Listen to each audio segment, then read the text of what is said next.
What's going on, everybody? Welcome back to the Random Things Podcast, episode 12. We got a full house tonight, sponsored by Coors Light and Coca-Cola.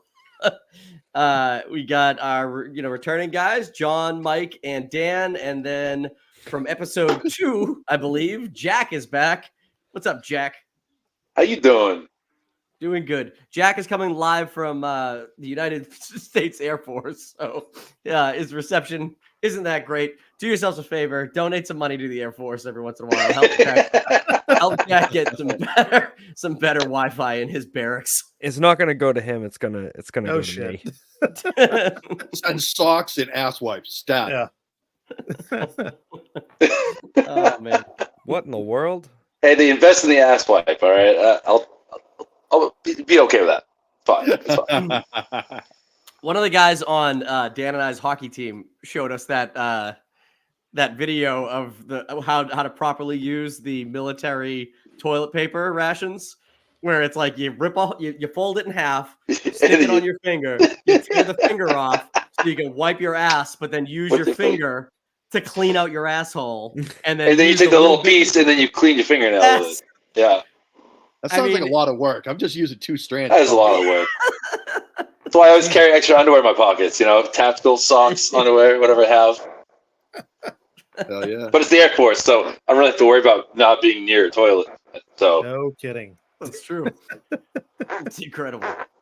All right, we're going to get going here. I normally would have an off the top to hit everybody with, but because you guys are all here and we have all these different topics, we're doing it a little differently this week. Everybody brought their own topic. We're going to talk about them. So just to keep the episode, try to keep it under an hour, I'm just going to go right into one of these topics here. And we're going to start with Mike Duggan's topic, which is the movie Milk Money. Would this get made today? Now, if you don't know what Milk Money is, it is a movie that came out in the 90s where a group of like preteens or teenage kids really want to see somebody naked. They don't have a woman naked. They don't have the ability. They don't have porn lying around or access to it like we would today. So they literally go into the city with money and like pay for a hooker. And then I don't even remember the events exactly, but the hooker comes back with them to their house, and then one of the kids tries to set the hooker up with his widowed father. And that's like the plot of the movie. And this woman becomes a major figure in their lives. It's fucking crazy. And I don't think a movie like this would get made today. But Duggan, this is your topic, man. Take away whatever you want to talk about this movie. Yeah, so this movie's pretty wild. It's like like you said with the premise, these kids, they rally up their literal milk money they save for a couple of weeks because they're like, we got to see tits bad. And so they go into the city. They get like shammed by this lady. They end up I think she actually does show one of them her breasts or something like that, but then they get all excited, and then she like needed a helping hand, and like they convinced the father to like fucking meet her, and the whole thing is out of control. But like what really started me on this was I was thinking about Tropic Thunder and how that movie absolutely just could not get made. It would not. But then that one's on my list. They've been doing that for a while, so I was like, let's go back and see how crazy like some of these movies really get. And that one just blew my mind. I'm like, oh my god, I remember seeing this movie when I was a kid. It's like, Jesus Christ. And what's crazy about it is there is no access to porn, like you said. This is in the 90s, so it's like you either have Playboy, the Penthouse, or you're going to the back pages, and that's essentially like what they did. They went to the back pages and found a hooker. That's freaking crazy, dude.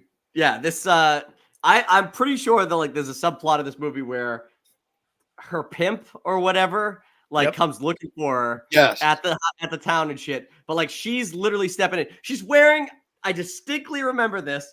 She wears the deceased mother's clothes at one point. And I'm just like, that's fucking crazy. And and the dad, who I think is Ed Harris. It is Ed Harris, right? Yep. That's what I was gonna say. And I think he's like, oh, she looks good in the dress.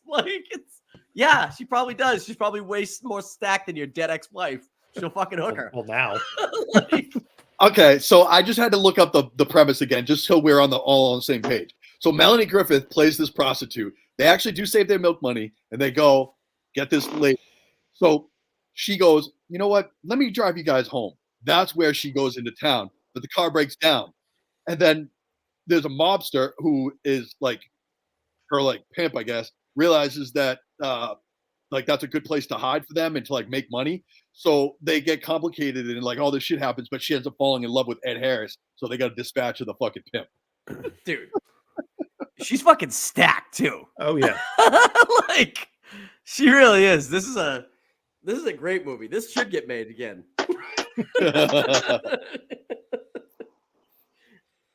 I don't even remember her from anything except for this movie. I think they could probably remake it today. Yeah. It might be a Probably. It would be like an little bit OnlyFans different. girl, not a hooker. Yeah, she wouldn't be a prostitute. She'd be a stripper or something. I don't know why she wasn't. It would be a stripper. Disney-fied. I don't know why she wouldn't be a stripper to begin with. The hooker's Fine. That's what Like- I'm saying. The hooker thing is crazy. these kids who, I mean, they're like 12 years old. They go to, I don't even remember what city it is, but they go to the city. Like Yeah. they live in the suburbs and they find a hooker. They It's just crazy. find one. It's Just so imagine the guy that had to pitch this fucking idea to the movie execs. He was like, "All right, now go with me here. They all loved it. These kids, they save up their milk Yes. money. They want to see titties. They go to the city. They find a hooker. They're all smoking Hooker cigars takes them going, home. "Tell Her me car more." breaks down. She falls in love. Oh yeah. It's a love story with Sign me hookers. up. See, I would think it would be. In my head, that story is he pitches a much more wholesome movie, and then some fucking producer was like, "You know what it needs? She needs to be a fucking hooker." 100%. Hookers get butts in seats. 100%. He's like Pretty Woman. Wolf of Wall Street. But Hookers. yeah, does anyone else have Dan? What movies you got that would fall into this category? that you I had Tropic Thunder on there, Mhm. obviously. Breakfast at Tiffany's was on my list. Mickey Rooney as Yeah. Mr. Oh, he plays an Asian Yunioshi. guy. He plays Yeah. an Asian guy. That Oh. would never happen. And then I basically said anything from John Hughes is also pretty racist. Although I was called out, I guess. What is Pretty in John? Pink- Whoa, Pretty in Pink is whoa, not. whoa, 16 whoa. candles right off the bat. That's all Hold I'm on a thinking minute. of. What does Yep. John Hughes do that's racist? So What? Long duck Every dong. 80s movie. Every What? That's Hold on. legit. I was like, I could say everything made in the '80s, but I just stuck it to John Hughes for a minute.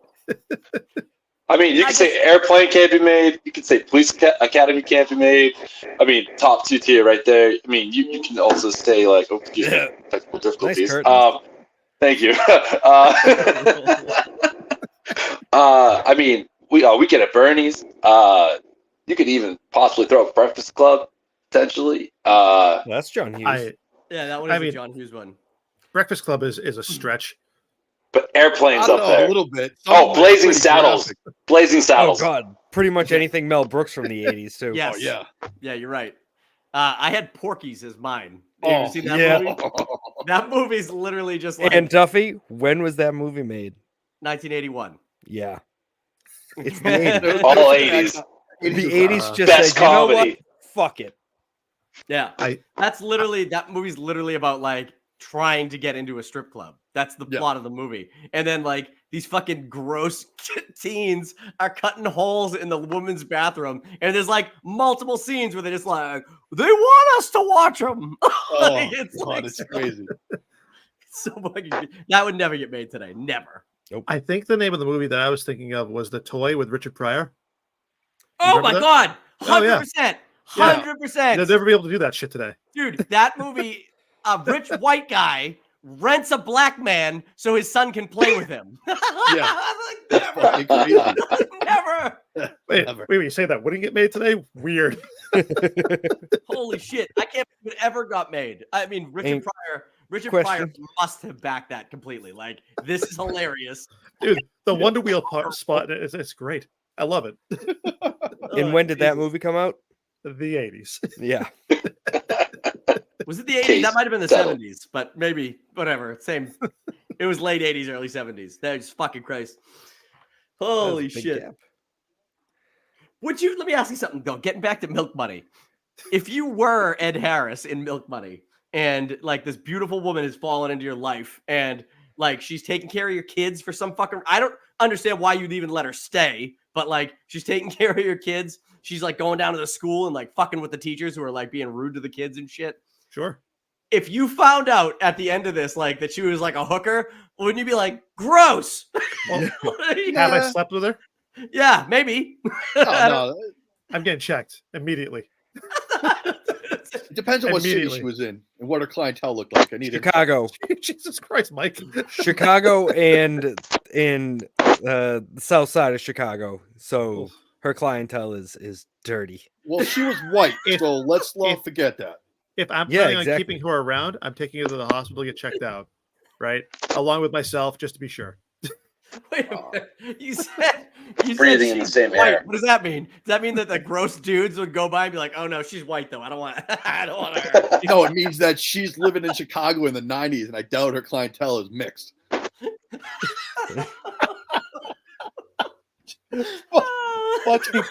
Fucking Christ. Oh, that's good. You can still see that today on Appleton Street in Lowell if you want to take a nice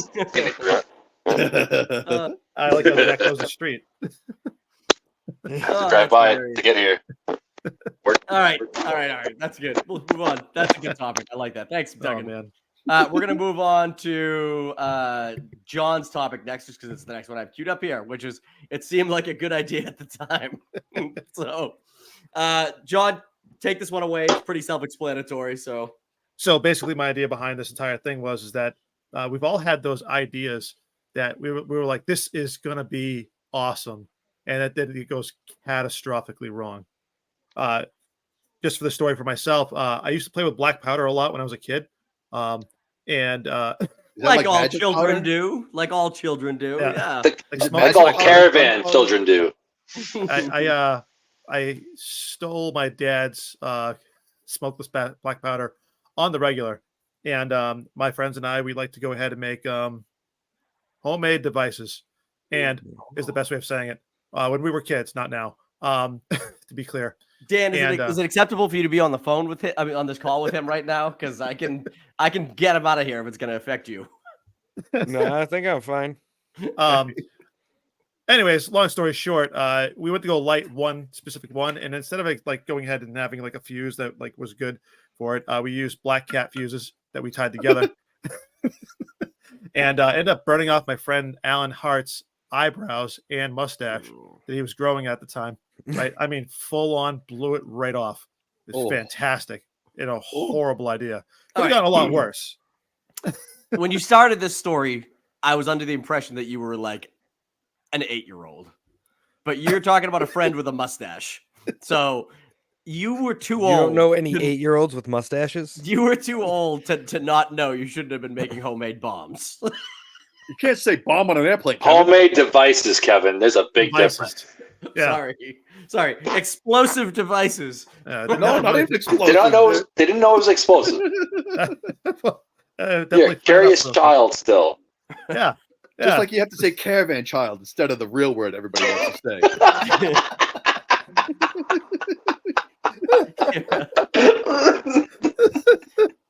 I mean, you can't say gypsy. You can say gypsy. No, you can't say that. What's wrong with gypsy? What's wrong with gypsy? Don't say that. Oh, God. Holy shit, you're saying the G word. You're out of control. Yeah, they call it the travel. Serious? You were alluding to like black dudes exclusively going after Melanie Griffin, and I I'm call like saying gypsy. The 80s AIDS pandemic was wild. All right, let's call it like it is. Oh shit. I mean, we did chlorine bombs too, which I don't know if you ever did that before, right? But you take alcohol and chlorine tablets, you shake them up inside like a mellow yellow, and call it a day. Right. Can't say my childhood ever consisted of doing that personally. Oh, so you yeah, should definitely try it. I would definitely recommend that if you are going to do it, get rid of it as fast as possible. Chemical burns suck, so don't do that. Oh, and man. how many fingers do you have left? Oh, Oh wow! he's missing a knee. My knee is a little fucked up. That's not from that. Duffy, I did something similar. I lit Dickie D's head on fire with lithium grease. Oh man! like you intentionally put it on his head and then No, lit him? it was accidental. So we were trying to make a potato launcher, and we were trying to figure out the proper ignition fuel. If you're looking to make a potato launcher, by the way, Aquanet hairspray is the proper Hell ignition yeah. fuel. Sure. So we were using white lithium grease. So we filled the Ooh. chamber with that, and then we used like a lighter to light it. And if you don't know this, it burns about as invisible as hand sanitizer. Uh-huh. So he's looking in the combustion chamber end, and I don't realize that, and I blow into the top just to see what's going on, and it just engulfs his head and singes one whole side of his head and one eyebrow. That is what I'm talking And he about. just drops. Stop, Yeah. drop, and roll. Yeah. That's when you knew you were going to be an engineer. Yeah. No, it was my kicker ramp that's when I knew I was going to be an engineer.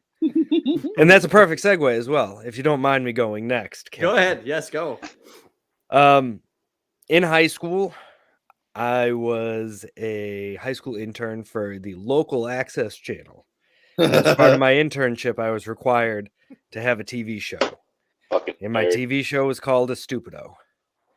I remember this. And we did some fun stuff with this kicker ramp that I built, but we ran out of footage come episode 4. So we titled episode 4 Fun Con Fire. If you don't speak Spanish, that's fun with fire, but only partially Spanish. So we did things like light a Furby on fire with a sparkler. And while it's doing that, we would spray it with air freshener. So you get big puffs of fire.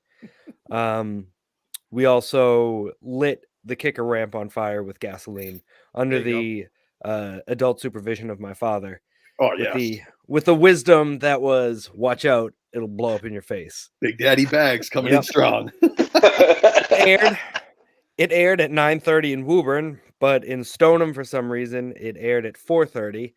And the fire marshal in Stoneham came to the offices and was in a huff. And this was a 300-pound dude coming in, pissed off. And one of the guys that was friends with me and Dickie D was like, "This is about you guys." They got really mad that they played this at 4:30, or that it even existed, to the point that the Stoneham fire marshal talked to the Woburn fire marshal. The Woburn fire marshal then went and talked to the principal and vice principal at the high school to see what kind of kids we were, and then came to my parents' house to tell us that we may have to go to junior fire starter school for doing this, and that my father was going to be arrested because he was the adult supervision, and we committed arson. On your own property. On our own property. Yeah. That's crazy. So that was when my dad, the biggest fucking baller move he's ever done, and he goes, "You know what? Hold on one second." And he gets up from our kitchen table, walks over to the bookcase, takes out a dictionary, opens to arson, and reads the definition of arson. And right in there it says, "for monetary gain." And he was like, "They made no money off of doing this." He was like, "and therefore it is no different than a bonfire in the backyard." And the fire marshal is like, "Well, they used gasoline as an accelerant." And he goes, "And I use gasoline as an accelerant when I light bonfires in my backyard. I think it's time for you to go." And I was like, "Oh!" In every episode after that, we had to show our parents beforehand, so we weren't going to junior fire starter school again. I remember a stupido. I think did you push a cart off the ramp once into the bushes? Yeah, we did that. My sister's old car was there. We put an old recliner on skateboards and rode the recliner down my parents' driveway into the front of my sister's old car. Nice. We did a whole bunch of random shit. Yeah, you guys were jackass before. Yeah, they were jackass. Jackass. Jack, what do you got for a story? Like, it seemed like a good idea at the time. All right. Well, so my friends and I were very rambunctious children in our block neighborhood. And yet you never made homemade explosives. Or Hold on. So one of the times we also thought it was a great idea because we have this massive dirt mound. Wait, Jack. I gotta cut you off for a second. What the fuck is that farting noise? That's all I'm hearing. Is that your chair? It's my chair. It's my chair. I'm like, what the fuck is going on? It's a perfect fart. It's a perfect fart. It's just low enough that it sounds like one of you guys is doing it on purpose. That's what I'm saying. I'm like, are we all right here? Okay, sorry about that. Perfectly fine. Sorry, guys. Been working a lot over here. All right. It's good. All right, go ahead. So in the corner of my neighborhood, we have a massive dirt mound from construction, whatever. So we used to go sledding and stuff down there as kids, a bunch of children. But it comes down, levels off, and then comes down again, like a 2-tier hill. So on the middle tier, we used to make these massive ramps of snow, and we would launch ourselves into the air, probably about at least 10 foot easy off of our inflatable tubes, sleds. We would flip and stuff. Then also come to find out there's a lot of dog shit lying around. So and I seem to be the person who always seemed to find the dog shit. So one time I did think it was a great idea. I flipped on my tube. It was sick. Come down, and I eat shit, literally and figuratively, off the snow. So that was cool. And then my good buddies and I, my buddy likes to have M80s, and went off in his backyard, made a crater, went off in the middle of the road. It didn't make a crater, but it was enough to where the cops were called, and he was put on the bomb watch list for a time. And then also we would duel with Harry Potter, lit a cadaver with Roman candles. So, and then one of us actually did kind of catch on fire / burn a hole in our shit. So it was a great time. So a bunch of shenanigans in my neighborhood with my friends. So that's some of the good idea. And joining the military. It's always a great idea at the time, but it still is. Still is though. So let's not get too far carried away with that. But whenever things can go wrong, they will. I was supposed to be in Savannah a couple weeks ago. That didn't work out. I'm supposed to be in Charleston this week. Didn't work out. So that's the little things off the top of my head. So. Duggan, I feel like you're going to be gold on this. Yeah, Duggan. What do you got? You go next. My fucking Rolodex of stories is behemoth, but I was talking to Kevin today. I was trying to hone him down between something that was sexually graphic, something that was a lifesaver, or something that was, I don't know, I couldn't think of the other one. But we honed it down to a story. This takes us back a few years.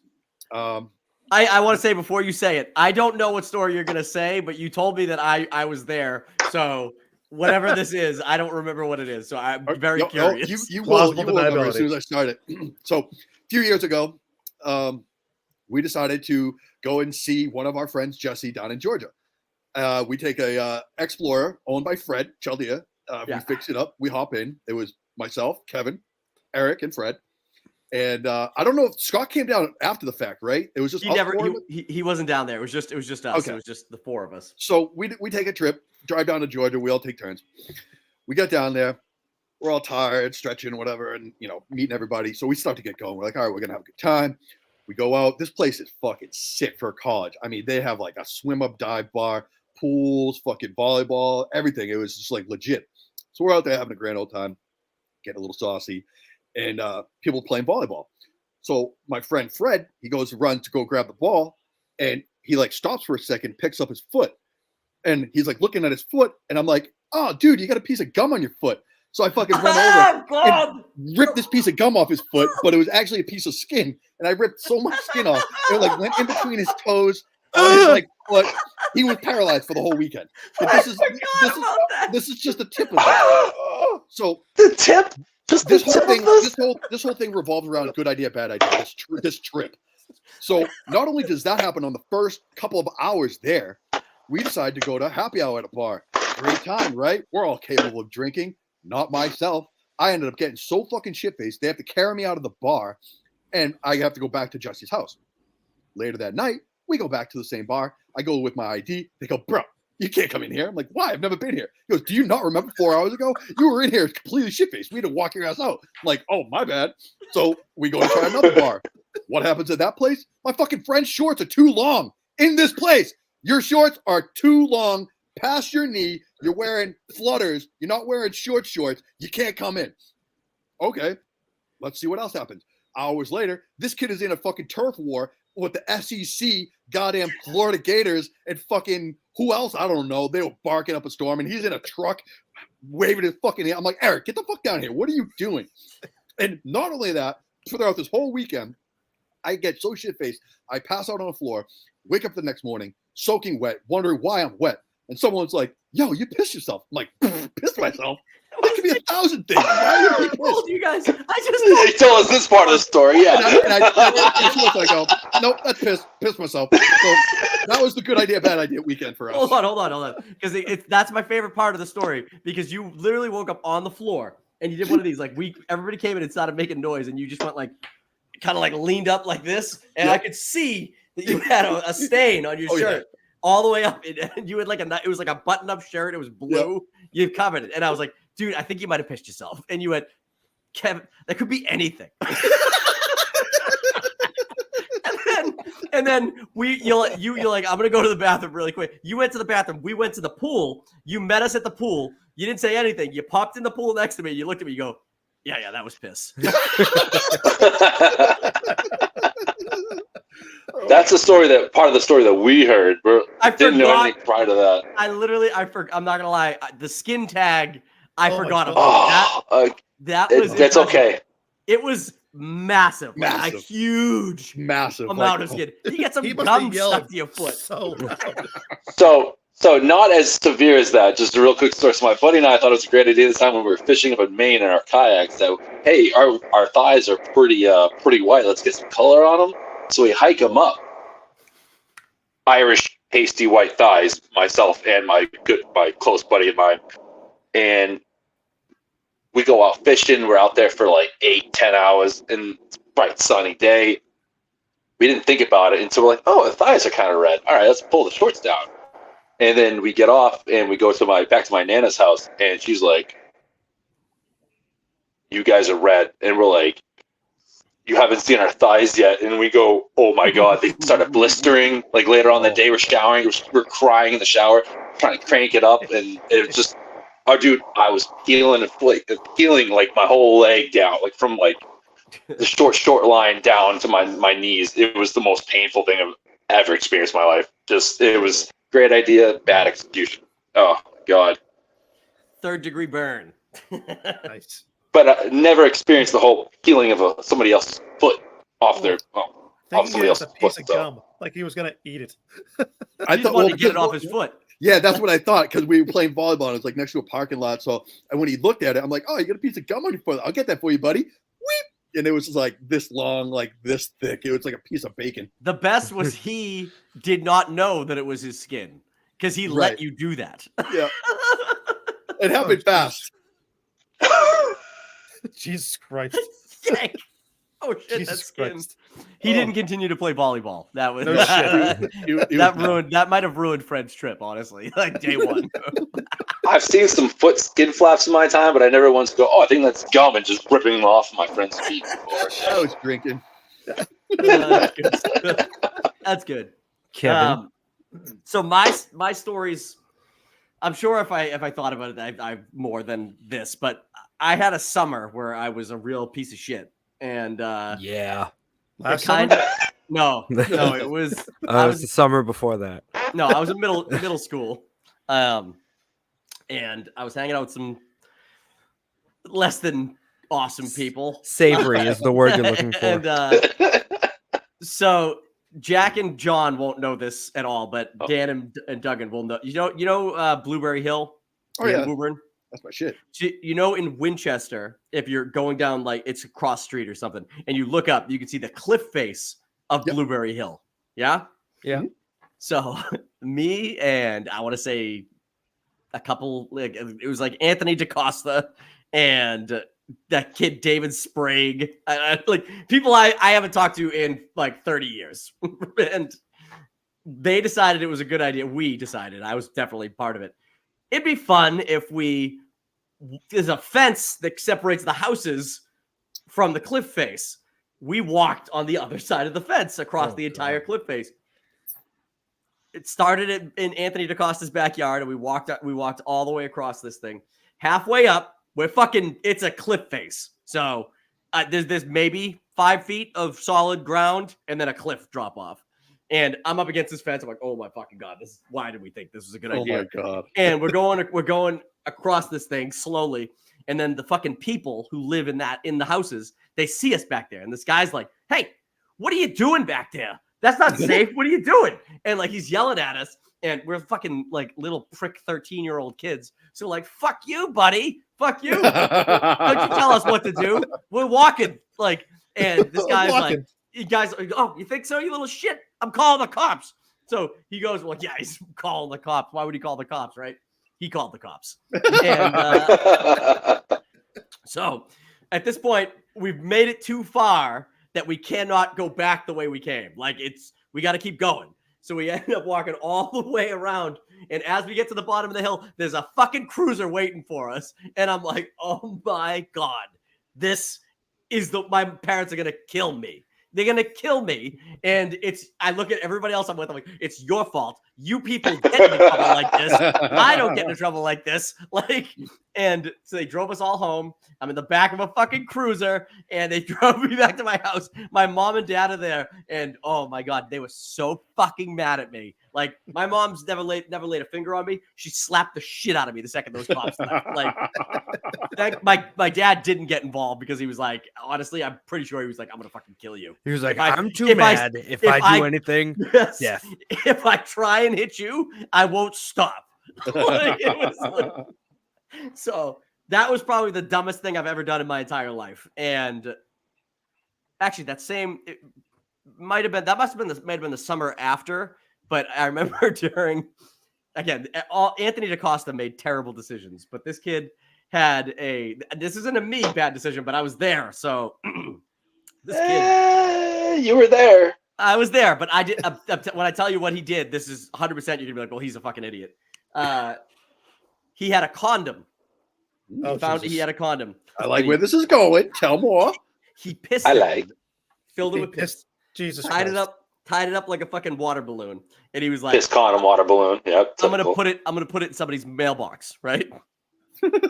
Fucking moron. This fucking moron walked up to this guy's mailbox. And it was one of the like on the house, like flip up the fucking lid and drop it in mailboxes. Oh my He flips it up and he goes like this. It gets snagged and it explodes all over his fucking face and all over the inside of this guy's mailbox. And he's like, oh shit. And like, it was like me and like Eric McDonough, and we were there. We were like, "Get away from us! You smell like piss!" Like, oh my God! He's like, "I'm fucking pissed." And like Halloween, it was Halloween. We just started like going around, like we weren't trick or treating, but we were just walking the fucking streets like hooligans do. And I was like, we literally ditched him. He's like, "I gotta go home and get changed. Do you guys wait for me?" No, no, we're gone. You fucking smell like piss. You ruined our night too. So. That's great. Those are probably the two best ones. And like I said, they were when I was like 13, I was a real piece of shit. So hung out with did a lot of stupid shit that I shouldn't have done. So oh yeah. Good stuff. All right. Does anyone else have any good stories they want to throw in here before we move on from this topic? You want to hear my life-saving story? Yes. No. All right. Daniel. I do. So those who are familiar with Woburn, you'll know what Woburn Foreign Motors is on 95 North on your right-hand side. Isn't that a Toyota now? Oh, wait, no, it's right next to Toyota. Yeah, Woburn Foreign Motors. It's Toyota. Never mind. I used to work there. That's what it was called. Okay. That's not the point. I'm just giving you an idea geographically so you can picture it. Okay, it's in my mind. Chick-fil-A. Okay. Chick-fil-A. Yeah. So I believe Mishawam Road goes over 95. It does. Okay. Yes. So I'm with a couple kids I used to play football with. My first car was an 87 Volkswagen Jetta, steel blue. Thing was the shit. And it was a nice little 5-speed. So we are driving. I think we're going to like Wakefield for something. I don't know what the fuck we were going for. But it was really snowy. And we're driving, and there's 4 lanes. So we're in the third lane, not the passing lane. We're in the third lane. So we're driving, and we're like probably 200 meters from the bridge where Mishawam Did you is. say 200 fucking meters? Yeah, I did. Okay, because it was in my brain. Okay. 2 football fields. How about that? Is that better for you? We're in 2 football fields away from Mishawam Road, and I see the biggest cloud of snow go up in the air. like a fucking avalanche. And then all of a sudden, I see a car start to barrel roll past the fucking Mishwamp, land on its hood onto the highway. As this is happening, now we're approaching pretty fast. Cars start fucking beelining this thing. Bow, bow, bow, bow, bow. I drop the thing from 5 into third, get it up to like $7,000. I thought I was going to blow my engine. Shift over into the left lane as fast as I can. Everyone's fucking screaming. I wiggle by everything and look in the rearview mirror, and just snow is everywhere and cars are colliding all over the place. And we blew by this thing like no problem. And I just saved 3 people's lives. It was like the craziest fucking thing I've ever been a part of. What saving someone's life. It was the most traumatic thing. I hate snow really because of probably more instances, but that one was a really major one. But I will never forget that impact of saving our lives that night as an awesome driver. And then did Vin Diesel look at you and say, "You're Family. part of the family now"? I went, Family. him. That's incredible. I have a car story too. So you just made me think of it. So one time I was driving to Fitchburg State College with Fred. Fitchburg State University. Oh, whatever the hell it is. Yeah, sorry. I only went there one time, and Pittsburgh. it was I was going with Fred, Dave Hampton, and I think Fred's got a buddy, Dave Hagman, and he was there. We were all driving to this college. One of their girlfriends went there, and so we're driving there, and I'm driving. I'm like, I'll be the DD. Like, I'll have a couple beers. Like, we're gonna be there for hours. I'll have a couple beers like early on, and we'll be good. So I'm driving there.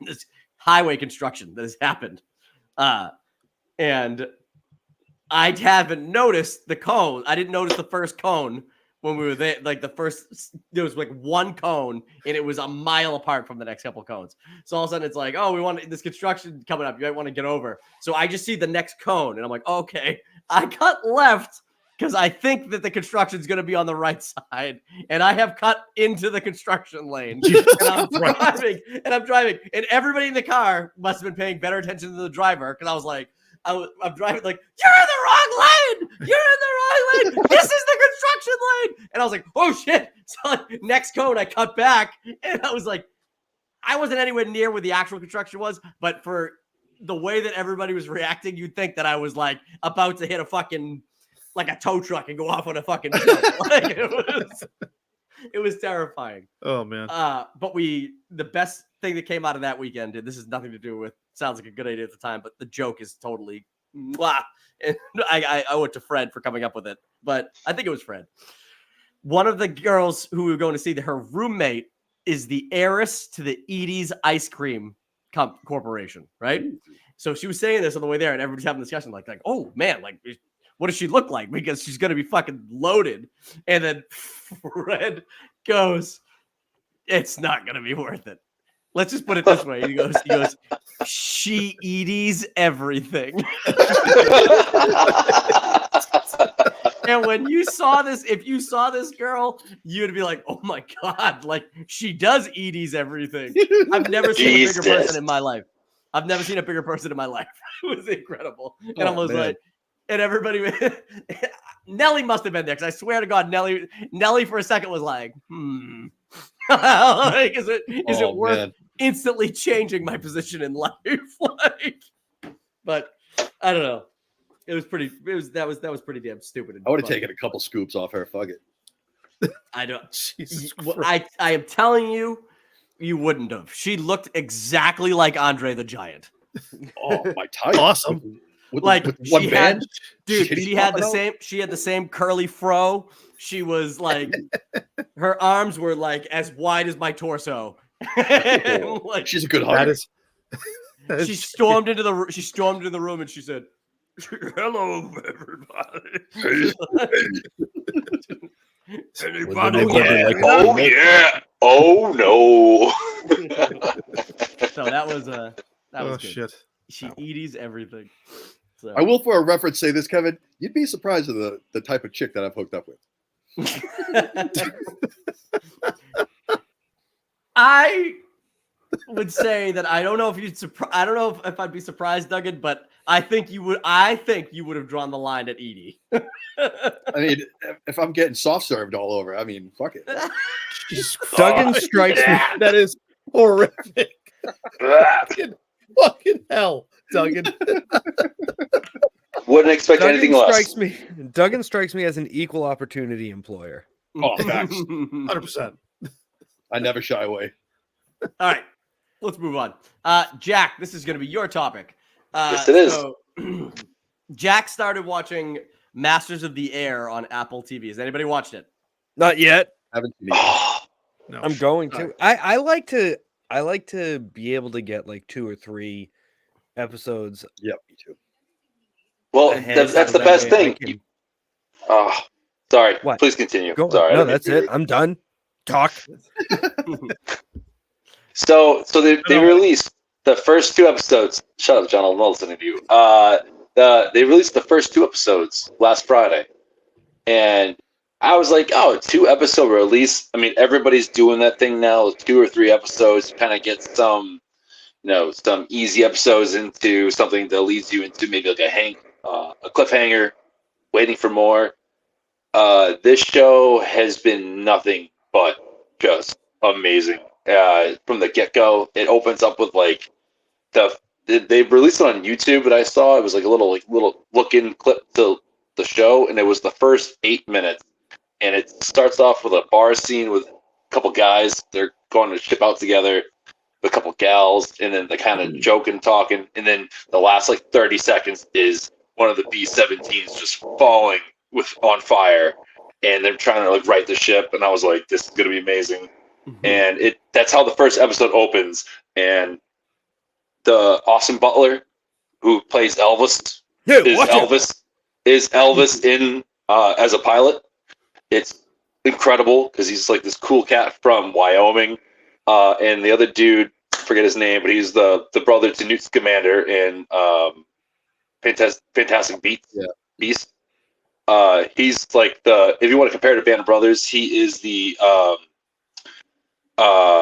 captain, the other officer. I'm forgetting his name now all of a sudden. Anyways, it's very similar, but it's so well done in the first 2 episodes where I cannot wait to get home on Saturday to watch it because I don't have Apple TV on my phone, Kevin, because I don't want to bother you with that. I'll wait till I get home to watch it on surround sound. No. I want to watch it on surround sound. So He wants to watch it on the big TV.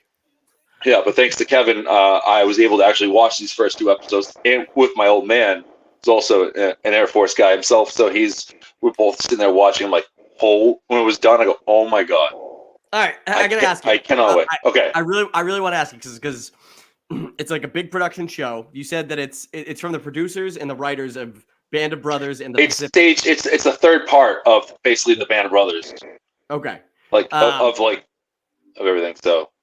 You can tell me, I know how much you love Air Force shit. So, like, are you objectively think it's as good as Band of Brothers, or do you think it's because you love the Air Force so much, it's pulling you that way? No, I think it's actually like it's on par with Band of Brothers so far. I think, but obviously, Band of Brothers focused on the 101st Easy Company. Mm-hmm. It was just Easy Company, with like sprinkles in with Dog and like a couple other companies here and there, but it was just all focused on Easy Company. Okay. You had the Pacific, which was based off of 3 different platoons.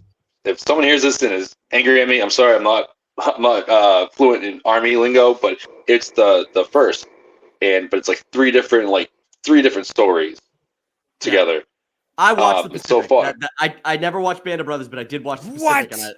Yeah, I didn't. I never watched Band of Brothers, but Kevin. I watched the Pacific. Easy Company, baby. Come on now. Kevin. The Tacoma men. Listen, Kevin. I'll tell you right Kevin. now. I'll tell you right Even now. Irish. Yeah, but war movies are just a rung above mob movies for me. As where but I will watch a war movie or a war show. I will. But I will. But these Steven Spielberg and Tom Hanks have done such an incredible job with these shows to show a whole different aspect of life that we have no idea what to experience. It's incredible. But in Masters of the Air, they have the data behind how these aircraft actually went down. So when you see a plane going down in the show, that is exactly how it went down. If its left wing is on fire, it knows it got hit from anti-aircraft artillery from the ground in the left wing and went down at this certain time. I mean, they did so much fucking research into making the show that it is like the most historically accurate show, or they're claiming to be the most historically accurate war show ever. Dan, all I gotta say is the one of the biggest things that really captivated me into it was seeing the flak just wreck up ships, actually, like truly, like you would imagine or see or hear in documentaries and videos and stuff, and also how the actual German fighters came across. Doug, and this is your favorite part. The German fighters came across and like would actually like just tear it up. But I was telling the guys at work, there was this one scene. I'll keep it short and brief, but like one of the tail gunners' guns jammed, and he took off his gloves. They're at 25,000 feet, and he went to go re-rack the gun, trying to get it unstuck. He placed one hand on top of the barrel, like the flat spot, and tried to rack it, and then he had to peel his hand off the metal, and they showed it, and I go, well, that's what happens when you're at 25,000 feet, not getting frostbitten. Anything that sticks to that's automatically like being pulled off. The fighters were coming in, shooting up the cockpits. It was in a, as a war show movie fan, you have to, it's hard to enjoy seeing something like that without being like, oh my god, this is so cool. It's like, yeah, this is real life. I'm reading a book called Blood and Fear. It's about the Bloody 100th in like 8th Army Air Corps, which is what they're underneath. And it's the groups of all these bombers out of Thorpe Abbott, and they're just being massacred every mission they're on. But that'll lead me to my point here. My favorite right now. This is one of the top war series I've seen so far. There's only been 2 episodes. Can't wait for tomorrow's episode. Obviously, Band of Brothers goes hand in hand. That Kevin has never seen before. I True. haven't seen it either. I haven't. Shameful. You haven't John, seen either, John? John, did you just whisper that? Why are you whispering that? Why? He whispered. Wow. Shout it loud and Hey, loud. no, Fucking, I'm Say it getting louder. all the I flack have here, not watched motherfucker. Band of Brothers at all. That is Zero. crazy. Don't tell anybody. Guy. Yeah. I John's think like, neither have I. I hate how Saving Private Ryan is played so much and just so portrayed like all of the plays. It's a great movie. It is a great movie, but like that opening scene is really hard to watch. Yeah.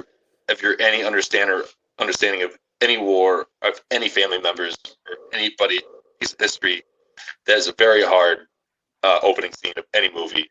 Yeah. Vin Diesel has a great character in it for about 20 minutes because of family. Does something so fucking stupid. Continue. I liked Hacksaw Ridge as well. It's a cool little like change of pace on that kind of style. Still can't take Vince Vaughn serious at any role he does, any serious role he does. Have you not watched True Detective? No. He's Amazing. Yeah. He's So I've season heard. 2. That He's in season second 2. second season, him, that sold me on serious Vince Vaughn. That's the only season of that show I didn't watch. Just so you know, I watched the first 2 episodes. I said this fucking season sucks, and I didn't keep watching it. So It's pretty twisty. The new season is outrageous, and I love it. me too. Yeah. I'm sorry. We'll talk about that later. We'll do honestly next episode. We'll do a True Detective season 4 dive. I'm Yeah, trying to think Jack, of this. you got tons of war movies that you love. I mean, that's Got like all your the war fucking thing, movies. man. No, there's a handful that I really appreciate and love. It's hard to rank them, but I mean, even the Guardian's great because it's Coast Guard, and that's just a great watching that. Wait, is that the one? Is that the one with Josh Hartnett Ashton and Kutcher. Oh, it's Ashton Kutcher, yes. and Kevin Costner. Costner. Costner. Yep. Yeah, That's a really heartbreaking movie. It's a good movie though. I mean, there's a plethora of them, but I mean, and The Siege of Jawville is also one of my favorites. It's about a Irish company that goes into Africa for the UN, and then goes off against the French Legion group, Mhm. and then holds out. It's the first time like ever like doing like operating in actual wartime. He's read books and stuff, blah blah blah, Right. and he comes out with no loss of life. Comes out with some like wounded guys, but they hold off like this Legion until they have to surrender at the end because like, hey man, I don't want to like lose my guy. I don't want any lives to be lost on my side. And they first came back as like no one kind of welcomed them, and all of a sudden they're like they're heroes when they came home. Now they're like the bravest guys. It's a great story. It's on Netflix. It's great movies. The Siege of Jadaville, and there's one more that I just watched recently that was good. I mean, I don't just go out of my way to watch a war movie. It's just like there's a lot of good ones in between the muck. I mean, it's just the one with it's 12 Strong. 12 Strong with Thor. They're about the mountain rangers, the mountain division, the rangers. Oh yeah, that was a good one. That was a good one. That was true. Good, yeah, that's why they were like just it was great. That was a good movie. So, but like I said, I can go on forever about it. But those are my favorite. I'm gonna hop in really quick. I feel like some of my it's weird. Some like there are war movies I love. Black Hawk Down. I was about to say Black Hawk Down's great. I love that. And then there's movies that are like war adjacent, right? That I love too. Like I love Behind Enemy Lines. That's not really a war movie. I love that movie. Owen, well, you know what? I low-key like Behind Enemy Lines because of Owen Wilson, and that's a good one. That's good. Inglourious Bastards. That's my list. That's Tarantino's. That's Tarantino war, but it's fucking great. And then you know what? I'm surprised. I personally left that one off the list because I'm a big Tarantino guy, but that's one of my favorites as well. I mean, that's just a fun fantasy, fantastical like war movie. But rewriting history as only Tarantino can do. I love Saving Private Ryan. I love. Oh God, what the fuck's that other one? I did like Hacksaw Ridge. I don't watch them that much, but whenever I do watch a war movie, I do like it. I'll tell you what my least favorite one is. Fucking Pearl Harbor. That movie sucks. Oh, it's a love story with a little bit of war thrown into it. It is historically accurate. And the two historical accurate facts is there is a harbor in Hawaii called Pearl Harbor, and that it was bombed. That's it. That's most accurate Air Force movie ever. Actually, well, that's minus the whole Doolittle raid part of it. But the only cool part about the movie was literally like the over dramatization of like the Doolittle raid and like the whole like pre up into that was really cool. Just as a I don't know semi history buff, but like in like war fan, but it's like yeah, it's cool. We're gonna launch these bombers off the aircraft. Let me tell you something. I love what's her face? Kate Beckinsale, and she's wicked hot in that movie. She couldn't even save that movie for me. And I was like way into Kate Beckinsale when I finally saw that movie. So I'll tell you this. When I was in middle school, when that movie came out, we went on an entire school field trip to go see that movie in theaters. And I don't think anybody had any fucking clue what this movie was actually about. Other than the fact that it was called Pearl Harbor. They were like, this is going to be educational for the children. And I remember just sitting there being like, I was sold a bill of goods. Hey, and you know what's historically accurate about that movie is they for sure, like the way that they for sure would have made Cuba Gooding Jr. cut the fucking potatoes in the fucking in that room. They 100% best role he had, best role he's ever had. So and just a quick tie-in from Pearl Harbor to not the actual movie, but the history behind it, the Doolittle raid. Fun fact about the 100th, or like at least the 8th Air Force leading back into Master of the Air. Doolittle was in charge of a part of that group at one point, and so was Chuck Yeager, the fastest man alive. The man who invented the speed of light? Yes. And another astronaut was also a part of that air group. I forget the name, but I'm reading it. No, it wasn't Buzz, but John Glenn. Alan Shepard. I think was. But do you want me to keep naming it? But in the book, Gus Grissom? No, but in the book, no, it's fine. But like in the book, Blood and Fear that I'm reading, it's all about it. And like these names are popping up. Like, oh shit! Like Doolittle was part of the 8th Air Force before the Pearl Harbor raid, before the Tokyo raid. It was Chuck Yeager was there. It's like, oh my god, this is crazy. Like, I didn't even imagine like these guys were there. So back to Masters of the Air, highly recommended. Do yourselves a favor. I know some people like to wait till the whole show's done to watch it. I love watching. Had 3 episodes. I'll watch it tomorrow. 2 episodes. It was just 2. Yeah, I know, but I said there's 3, so tomorrow I'll watch it. All right, well, but no, some people go, oh, I'm going to wait till the show's over and done with to watch it through and through. I go, something about looking forward to like release television again is just so exciting. It's like watching Game of Thrones or like House of Dragon. I gotta wait till Sunday. It's like I gotta wait till Friday. I gotta wait till till this day. The astronaut you were talking of, Jack, that was Krista McAuliffe. Not technically an astronaut. Not technically an astronaut. Do you know who that is, Jack? That's the teacher that blew up. Yeah, she was from New Hampshire. Yeah, it was supposed to be Sesame Street. I'm sorry, that's not even funny. I shouldn't even be laughing. We do not Kevin, why did you take the place of Duggan?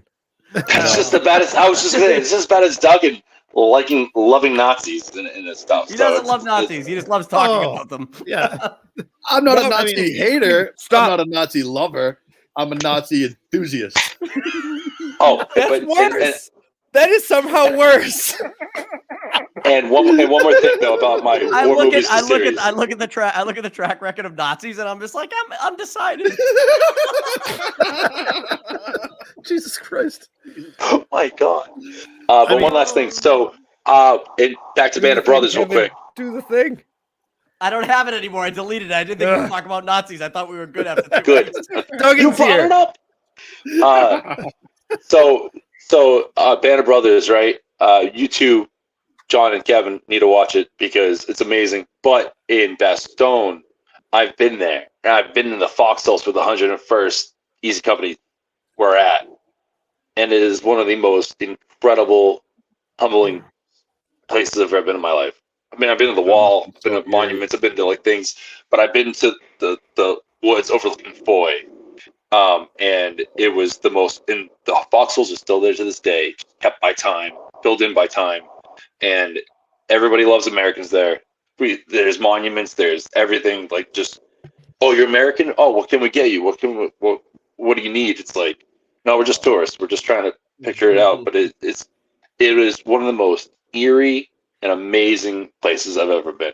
And I found out that actually I had a family member, like my grandmother's like cousin or like some relative of hers was in the 101st there in Bastogne as well. So that was a really cool, like surreal moment to be like, wow, this is amazing. I'm standing in history of just war, and it was humbling, for lack of a better word. So cool. That was really cool. And Kevin, when you watch Band of Brothers, it's a lot like Jack's book, where people just keep coming in. And you say, "Hey, I know that guy." Yeah, I've looked at the cast before, and I know how many people are in it. Yeah, so many people. Duggan, what about you? You got any movies you love or shows you love? Anything guy, I do.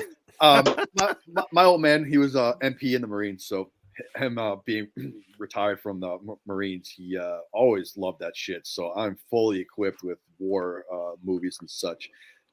Couple of his favorites, obviously, Band of Brothers, Platoon, Saving Private Ryan. Those are on like Platoon's a good one.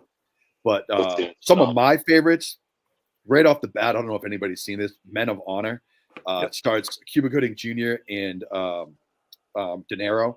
And this movie is about one of the first African-American deep sea divers for the Navy and his battles with becoming one and staying one. And if you haven't seen it, it's really emotional. It's a really great movie, especially the camaraderie between De Niro and Cuba Gooding Jr.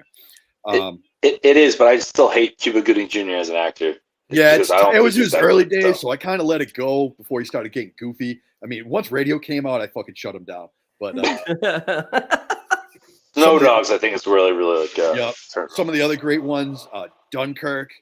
I love Empire of the Sun. What is the Full Metal Jacket? Oh, yeah. Oh yeah. And Yeah. I just started watching this Vietnam documentary the other day because I was just like, let's just go after World War II and see what's up. And let me tell you, I don't know if anybody knows anybody that was in Vietnam or if you're really historically knowledge on the fact, but this was such a piece of shit war for us. We totally like did it, started it, didn't finish it, tried to help, didn't help, created it, didn't create it, lied, came back. It's like it involved so many what the movie characters. We Were Soldiers is about? That's Vietnam, right? Bro, No, it's I was gonna Korea. say, That's Korea. yeah, That's Korea. Also- I read. I love that also book fucked up. and that movie. Yep. Yeah, Mel Gibson, The Patriot, and fucking We Are Soldiers. Ooh, boy. Love me some Mel Gibson. The Patriot is a war movie. Yep. Yes, sir. But yeah, Yeah. so anyways, back to Vietnam. I just didn't realize, I mean, I'm obviously 36, so I'm not super like viced in this.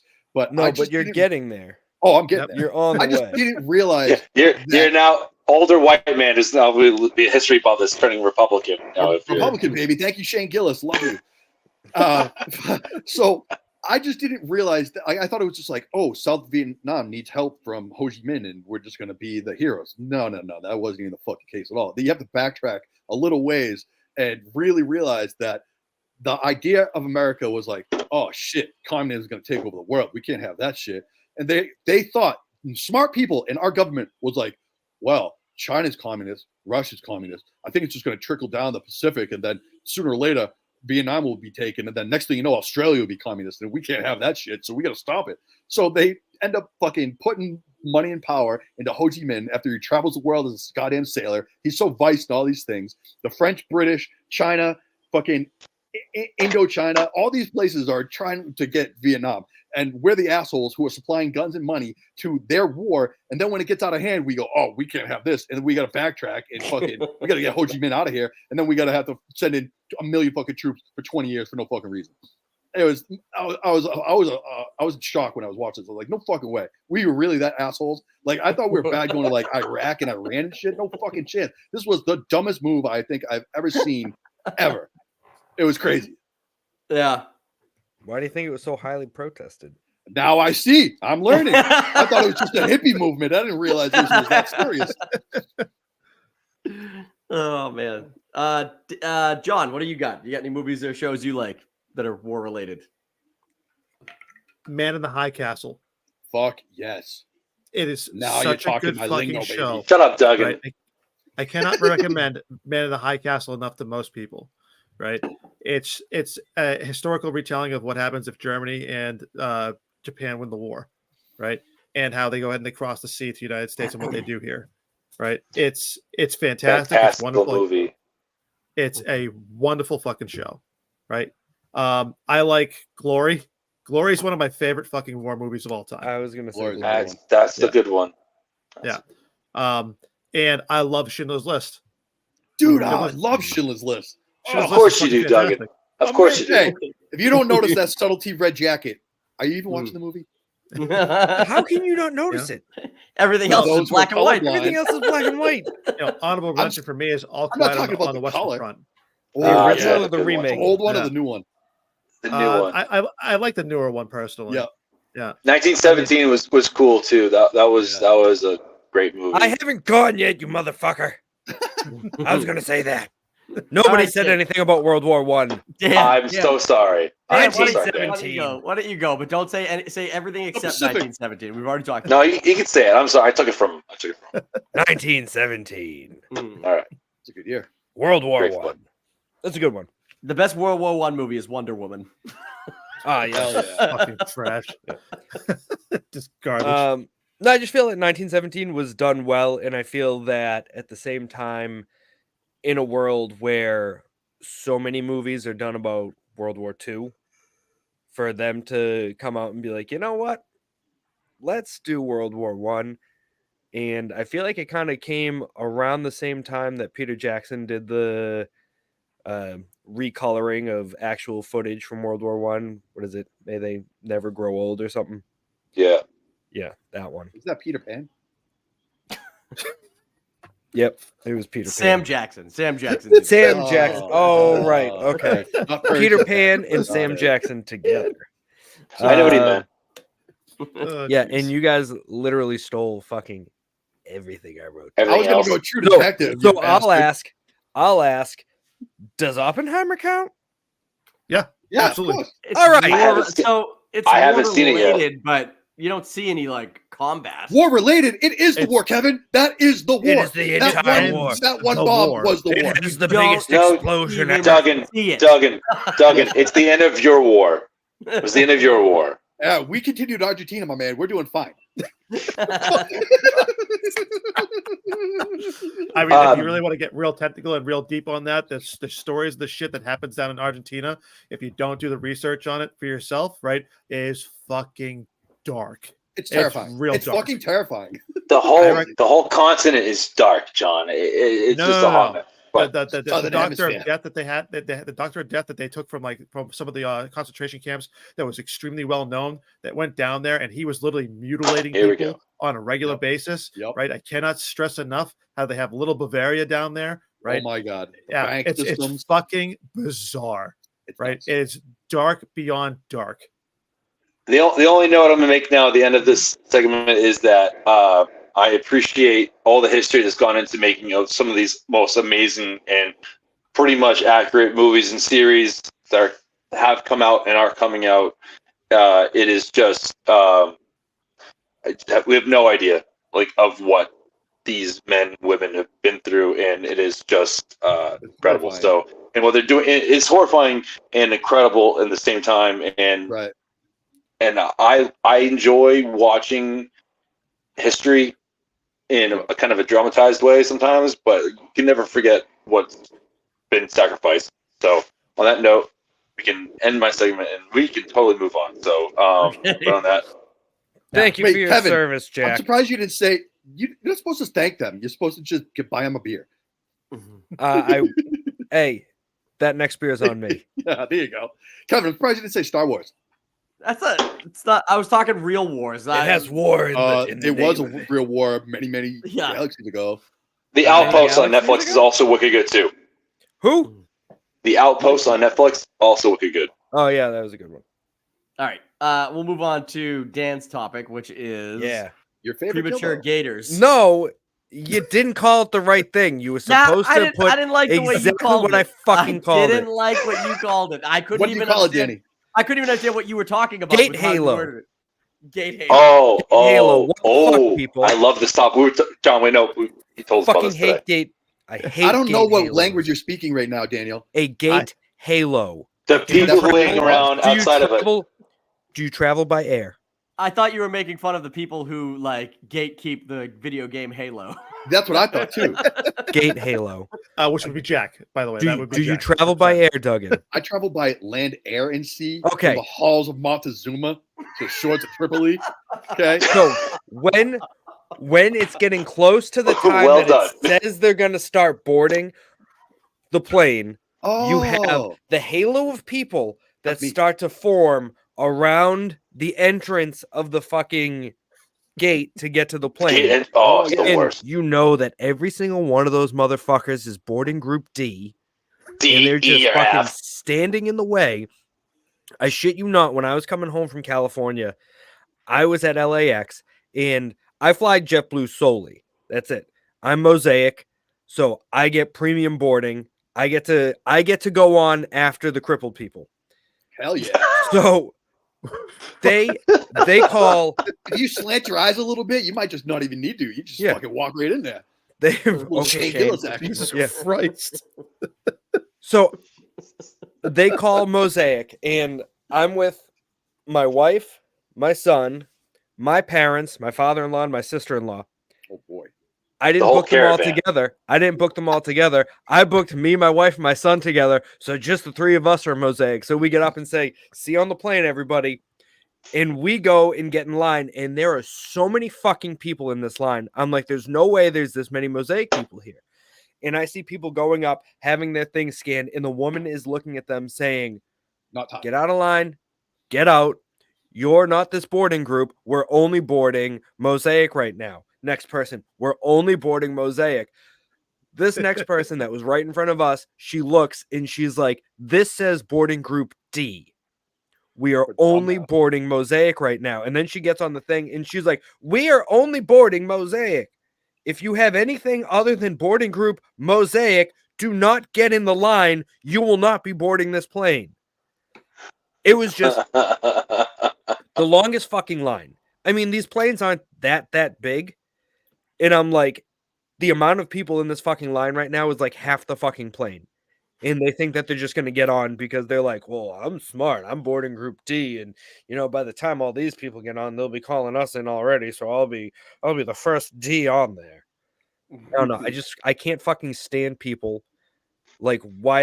And at the same time, why do you want to go sit on a fucking plane? Forever. Why? Overhead space. And that's the other thing. I don't understand why more people don't gate check their shit. A lot of people have carry-ons. Yeah, because they don't want to gate check their shit. You have a carry-on. No, but the gate check, you check it at the gate, and then you pick it up at the gate. It just gets stored underneath. See, people don't know that. And my thing is, if I have a carry-on, because I'm going to Hawaii next week, if I have a carry-on, I'll have a carry-on. I'm checking 2 bags. If they say we need people to gate check it for free, I'm going to say, take my fucking bag. Because I already have stuff underneath. Just fucking take it. I don't give a shit. There's nothing in there that I need. I'm solely bringing this carry-on so I can bring cookies home. That's the whole point of this carry-on. True. It's a cookie bag. So it's going to be fucking filled with cookies. That's it. So two counterpoints. One, I am one of those people because I do board first. And my favorite thing to do is look at these premature gators, give me the stink eye when they're in first class and they can't board because I'm going on first. Because one of the lovely perks that we have is, hey, we're now boarding like first group and active duty military, our kids, families with little children and stuff, Kevin. Yeah, but that depends on what airline. I know he's gone. I know American Airlines does that. They allow active duty. With that gator thing, all I know is that's why they should bring back dueling, and not with guns or anything. Just a quick. Sorry, I'm here. Sorry. No, the missus was calling. And I'm one of those people because they go military is boarding. And I go, I'm up, and I get the stink eye from all these other people standing there waiting. I'm like, here you go. And second point about having a carry-on, I am a flyer who flies carry-ons only or a lot of times because it's a lot easier. I pack all my stuff into a carry-on. And I always keep an extra change of clothes in my carry-on. Oh, yeah. God forbid something happens to my luggage or something happens. Yep. He's gone again. Always gotta do the travel. All right, tell us about the duels, Duggan. I want to do dueling. We need to go back to dueling with no guns and nothing. But if you're in a situation, say for example, you're at a gator, and this guy fucking hits you, and you're like, buddy, are we gonna have a problem? Well, I'd be fine with duels if it was like John Wick 4 style duels. Oh no, we're not trying to kill somebody. I just want to square up real quick and go on with my day because he pissed me off. That's where I'm at. Like, I don't know if Daniel. Are you penis sword fighting? No, it should be put into the Constitution. It should say that if 2 agreeing parties decide to duel, you can fight and then carry on your way. Well, there is that. There are those rules in certain states. I need it all over, baby. I can't be segregated. It's called mutual combat in New Hampshire. It's agreed upon that it can be done in Colorado. Kevin, I challenge you to a duel. In Oregon, you can do it as well, right? Fuck where yeah. mutual combat is as long as it's agreed upon by 2 parties, right? Oh no. Then there's no issues on the back end of it. So I'm muting it can be done. You can hear me. Jack, wave when you can hear us because I want Hi. to make sure that. Okay. I muted you because you were just doing some weird shit. Oh, So, well, my headphones. You're not allowed to do it in an airport though, so that's the catch. See, I need it everywhere. I need to just know real quick. We can fisticuff, say, bro, drive some bro, blood, and let me fucking get your hard phone one. Can you hear me number. now? We're gonna duel. Gotcha. There you go. You're fine, All right, cool. I hear you. I would love the dueling thing to bring it back. Absolutely. Yeah, everybody needs to get punched in the face at least once. You need to know. I was going to sit there and say, do it like Jim Bowie or Daniel Boone. Throw the knife down to the ground. Let's dance. Yep, let's go. I've definitely gotten stink eye from people being able to get on with my kids early. They allow like families traveling with young kids to get on pretty much all the planes. It's not a big deal. If you've ever flown Southwest, though, you don't have assigned seat. They just Fuck the company. group. Yes. They give you your boarding group and they let you just got to get in with it. But if you're getting on with children, again, best thing about having kids, they let you get on early. So there's no way you won't sit with your kids or whatever. But next time we go to Florida, though, because Southwest doesn't always have the best flight times. Next time we go to Florida, which is next January, we are going into Boston and doing JetBlue. So JetBlue, where it's at. Good idea. I try to get as close to a red eye as possible. that doesn't work when you have kids. Sure it does. No, it doesn't. Hey, I know you are totally used to sleeping in a bed, but how about we get up in the middle of the night and you try to sleep in this seat? Dude, I'm sure there won't be any problems. Dude, my kids are awake at 2 a.m. Kevin, it's not even a I can't fucking sleep on a remotely gonna plane. be issue. Dude, we have that issue, and my wife just bought these can I $145 hear neck anything? pillows that have these hoods and these little visors that come down. I look like a fucking astronaut with it on. But they claim All I can hear is that Kevin. you can Kevin, sleep I can anywhere with them only hear on. you. I can't hear anybody else. Oh, You can only sorry, hear Ken. me. Nobody else is talking.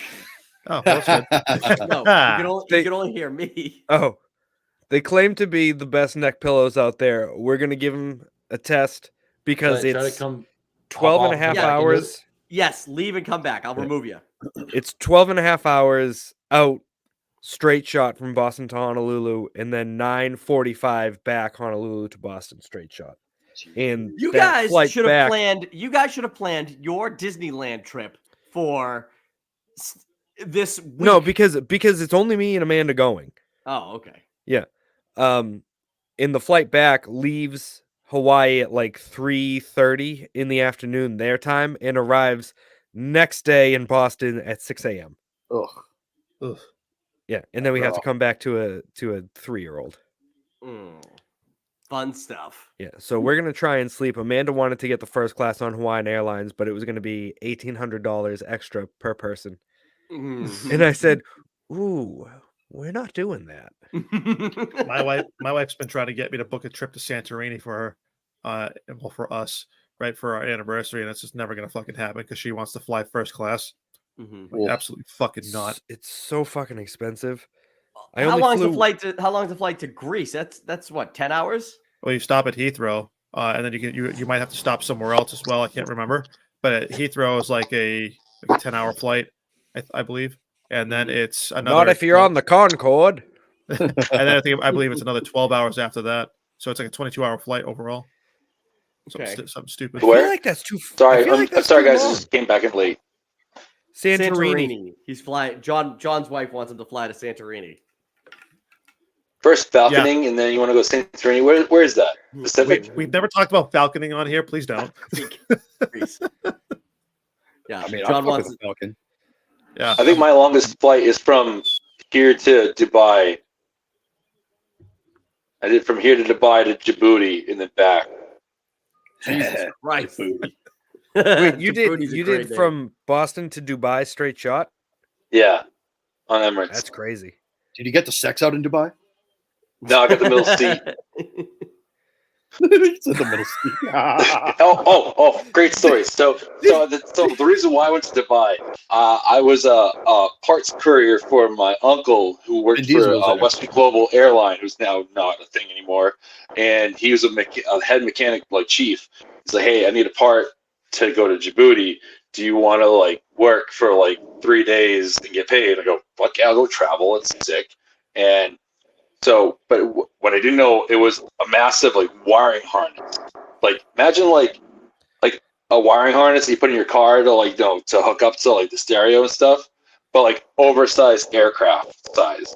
So it's like it's huge and it's kind of sketchy looking. And so I'm carrying it along in this bag, and I fly through Boston to Dubai. And I get into Dubai through customs, and they're like, And you look like a terrorist. they go, what is this? And I go, it's a wiring harness. Here's the papers. The papers right here. Look at these papers. And they're like, they go, no, we need to take you for questioning. And I go, okay, but here are my papers. Here's my papers. And I go, this is mine. They go, we're going to take this. I go, fuck you. This is mine. My company I'm working for, this is mine. I'm like, I have all the proper docs. They go, okay, hold on. Come back. They go, you need to check that in bag. And I go, okay. I go, all right. all I had was my backpack that had my carry-on backpack that had my toiletries and change of clothes. God forbid something happened. So then I got a plastic bag from like the convenience store that was right across, and I threw my shit into that bag, checked in my backpack, which I have once in a while with me that still has my Dubai tag on it, and I checked that in. They threw it underneath the plane because that's just as safe as putting it inside the plane cabin. So then I go from Dubai to Djibouti. I get my bag.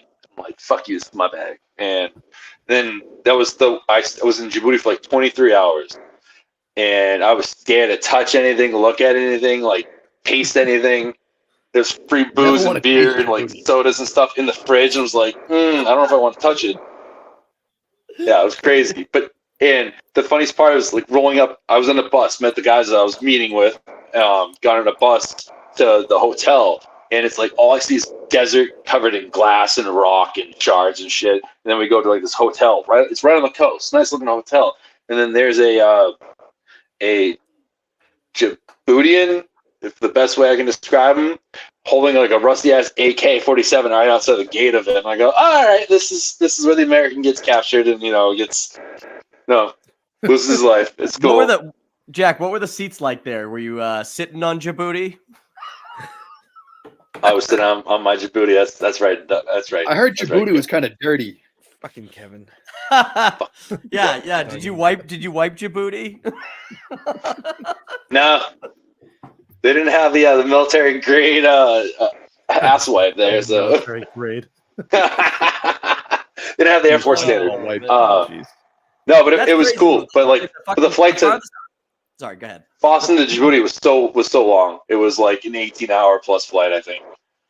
I've never flown anywhere that long. The farthest I ever went was like 6 hours to fucking California. And that was like that. I thought that was brutal. So I can't even imagine. I did 16 in Hawaii in a C5 for work back in the day before I started working with you guys. It was 16 there and 14 back. That's a long ride.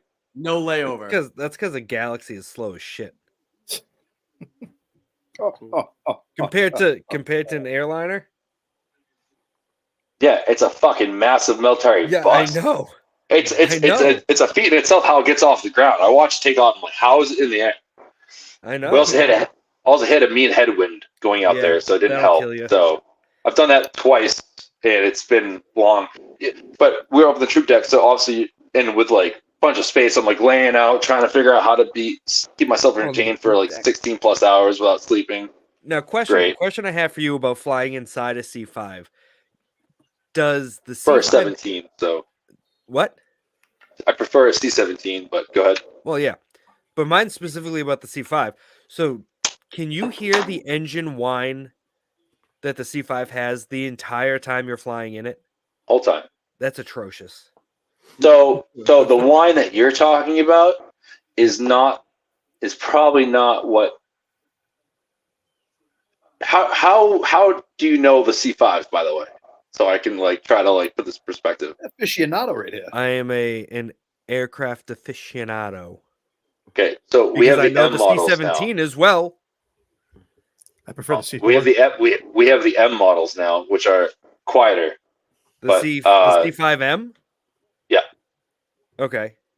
So the A's and B's that we used to have here Westover, that they used to have the distinct whine. Yeah, because those are GE engines.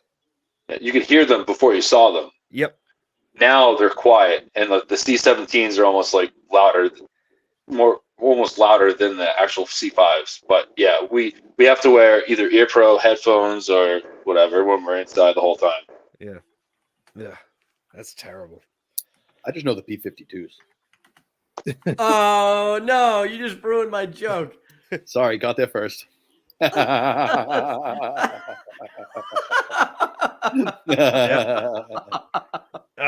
way too long, Kevin. Yes, I could talk about aircraft all day with Jack.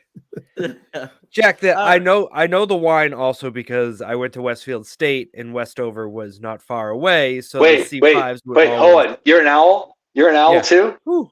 Let's go. Who do you, baby? Go Wait, Owls. when the fuck did you go to Yeah. Westfield? Falconry for the win. When did you go to Westfield? I graduated in 16. Oh, Jesus Christ, he's a baby. When did you Okay, graduate? 2009. So yeah, I have I don't even know what year it is. I'm a Westfield person myself. So is my other half. So, But you only know the F-15s flying over Westfield. oh, not the B-52s that they originally were called for, the bombers. Well, no, because That were Barnes is in originally Westfield. housed out of here. Yes, it is. Yeah. Barnes is in Westfield, and they have F-15s. When I first started, they had A-10s. Yeah, they did. Yes, they did. And they would cruise the A-10s around, and that was awesome. And then They the transitioned F-15s those, I think, right after you left. I think. Yeah. All no, right. it know. was while I was still there. All right. My old that's man- good. This is I love this Shut up, conversation. shut up, Duffy. So much. But we gotta wrap this podcast up. It's an hour and a half now, and we've talked about nothing for the last fucking hour. We talked about planes. Good curtains again. So Jack, Curtain match how did drapes. Yeah, white. That's not even all what right, you're supposed to we're gonna do. wrap this up. Okay. All right, everybody. Thank you so much for being on this podcast, guys. If you're You're watching, Dan, we can talk offline. That's right. Yeah. Click the like button, subscribe to the channel. If you went to Westfield State, maybe you saw Go these two Owls. maybe you saw these two fucking. Oh, losers you in fucking your saw me travels. everywhere if you went to Westfield State between 2005 and 2009. Trust me. You know who I And am. 12 to 16. This podcast brought to you by Woodford Reserve. Thanks, John. Get your bottle Delightful. of whiskey today. All right, Loctite spray adhesive. there you go. Coors, Brought to you sponsor by- us. And Coors Latte curtains. I got nothing to grab. Brought to you by Jaws. It would just be my props. Yeah, brought to you by Jaws and Star Wars. No. All right. Yeah, let's just end it. Bye bye. See you later. Bye, guys. See ya.